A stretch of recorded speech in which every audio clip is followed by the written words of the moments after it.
Hey everybody, welcome back to Creator Crypto, where we're helping you take the next step in your crypto journey. Today we're going to talk about something that's often said about cryptocurrencies in general, or Bitcoin specifically, and that is it's only used for criminals or illicit activity. We'll take a look at some reports, see what they say, and what the data tells us. But as always, if you like what you see, please give me a like, hit subscribe, and let me know what you think in the comments section.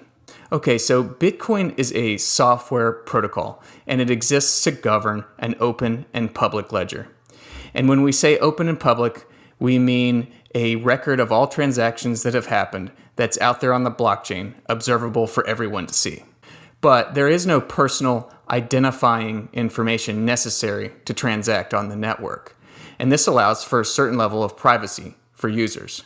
The question then is, by embracing distributed ledger technology, are we giving safe haven to criminals? Are we preventing law enforcement from doing their job and bringing the bad guys to justice? What does the evidence say? So I came across a report, and it was done by Michael Morrell, a 33-year veteran of the CIA.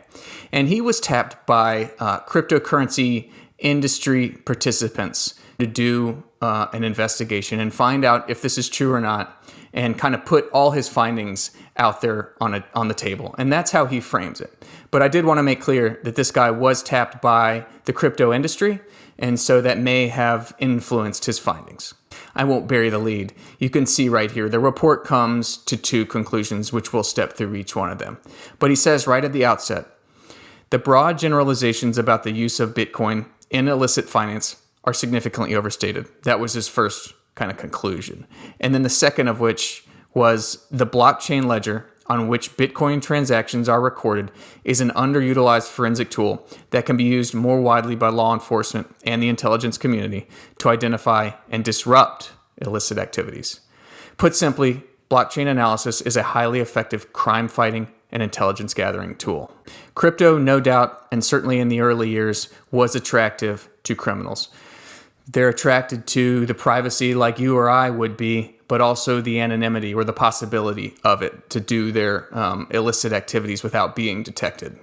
But the idea that it's primarily or frequently used is just not backed up by the data. It's not backed up by anything. Now, according to a recent study done by Chainalysis, and we'll take a look at what some of the things that Chainalysis does in a little bit, but I wanted to bring attention to this right here because this is the bottom line.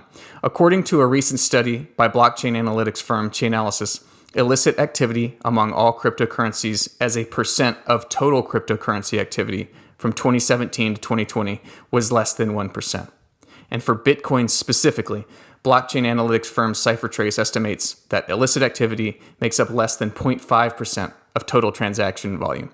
Now, I didn't want to just rely on this one report. I wanted to go outside this one guy's opinion to see if that number is just skewed, if it's even close, are we seeing it elsewhere? And so I wanted to bring your attention to this report and quote from this. And this report was done by the London School of Economics in conjunction with MIT. Now, it's not about illicit activity necessarily or directly, but they make the comment in the middle of this that illegal transactions, scams, and gambling together make up less than 3% of volumes. Now, we just saw 0.5 and 1%. They're saying 3.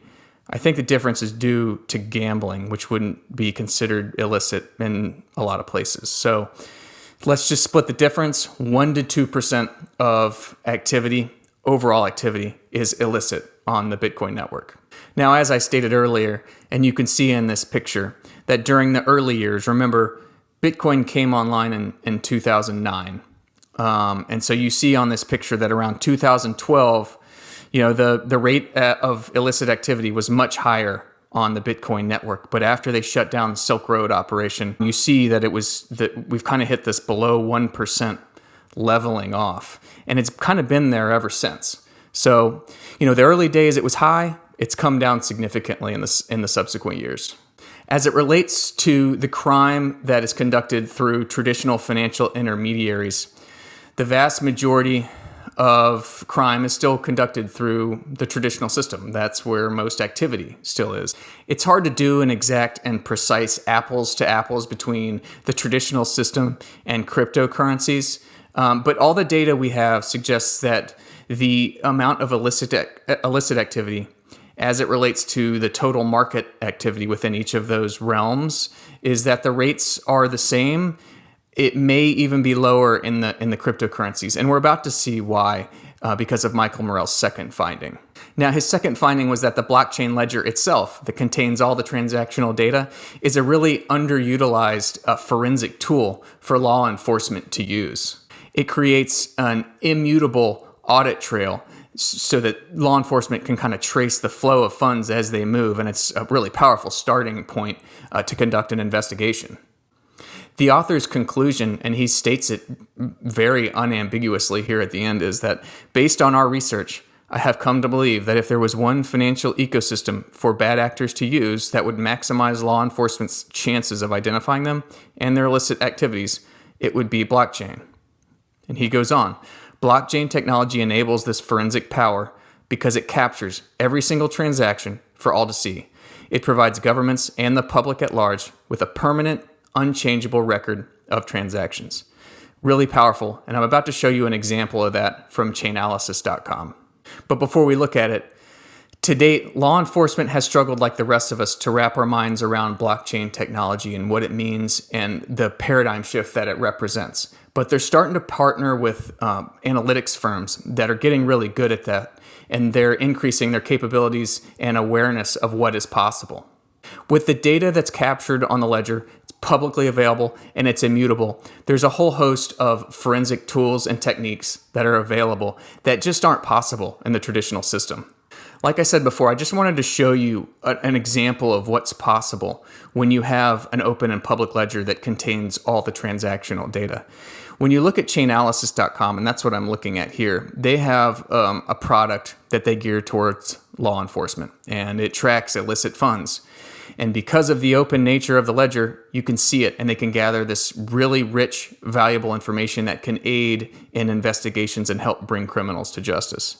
And you can see here, they can track the known illicit Bitcoin flows as a percentage of total flows. And this kind of reinforces what we've seen. It's pretty low, and it's come down over time. You can track known illicit Bitcoin funds held. So we can see on the blockchain these illicit funds sitting there. And when they move, you can track it, right? Really powerful tool.